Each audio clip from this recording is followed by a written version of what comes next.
Bonsoir et bienvenue à tous. Vous suivez le résumé de la semaine comme promis à 17 h. La Bourse régionale des valeurs mobilières a connu de belles performances cette semaine, allant du 9 au 13 octobre 2023. Le BRVM Prestige a en effet gagné 0,13% à 102,17 points. Le BRVM 30, lui, a progressé de 0,17%. Il est à 105,68 points. Le BRVM Composite a évolué de 0,29% à 210,66 points. Dans la même dynamique haussière, les actions Sicor Côte d'Ivoire, BOA Côte d'Ivoire et Solibra ont réalisé des performances positives de 15,1%, 13,3% et 7,36%. Ces titres occupent le top 3 des performances de cette semaine. La situation a été moins reluisante du côté des filiales du Sénégal et du Burkina Faso du groupe Bank of Africa. Ils ont perdu respectivement 5,03% et 5,89%.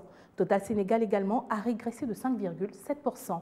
Au total, 1 592 725 actions ont été échangées au cours de cette semaine, le tout pour une valeur de 1 980 154 583 francs CFA. La capitalisation boursière, elle, s'établit à 7 837 milliards 54 909 943 francs CFA. Et comme d'habitude, nous recevons M. Silas Lobé, chef de service gestion de portefeuille à NCA Asset Management pour le décryptage de la semaine. Bonsoir monsieur, bienvenue sur notre plateau. Bonsoir Madame Kahn, merci. Dites-nous, quelle lecture faites-vous de ces chiffres que nous venons de donner? Le marché des actions a entamé le dernier trimestre de l'année qui reste impacté par les publications de résultats partiels, c'est-à-dire les résultats du premier semestre et ceux du troisième trimestre 2023 des sociétés cotées. En effet, ces résultats partiels donnent le ton des résultats définitifs au titre de l'exercice 2023.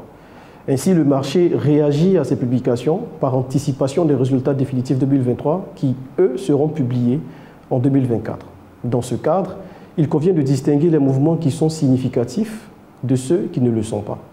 Les mouvements significatifs sont généralement induits par des quantités plus ou moins importantes dans un même sens, échangées dans un même sens, sur une période donnée. Ainsi, en ce qui concerne les performances de cette semaine, on peut dire que la hausse de BOA Côte d'Ivoire était significative en réaction à une progression de plus de 90% de son résultat net. Par contre, la performance de Sicor n'est pas jugée significative au regard des faibles quantités échangées sur ce titre. Quel conseil d'investissement pouvez-vous prodiguer à ceux qui nous suivent? Alors, la clé pour les investisseurs avisés serait dès à présent de se projeter sur les résultats de fin 2023. Qui seront publiés, comme nous le disions, dans la première moitié de l'exercice 2024. Ces résultats seront déterminants quant à l'évolution du cours des actions. Dans la pratique, il s'agira d'essayer d'élaborer des projections du cours des actions à partir de la rentabilité du dividende notamment, donc du dividende anticipé, car notre marché réagit fortement aux dividendes distribués par les sociétés cotées.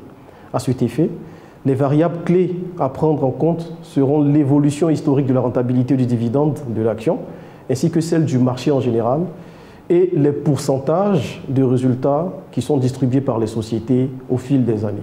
Après tous ces conseils, d'après vous, la tendance restera toujours haussière la semaine prochaine?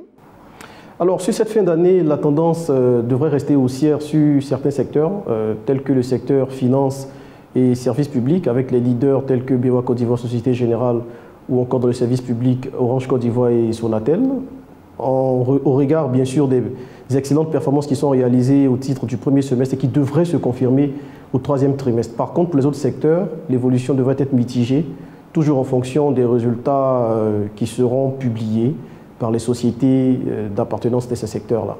Merci beaucoup, M. Lobé, d'avoir répondu à nos questions. On se dit à très bientôt. C'est moi qui vous remercie.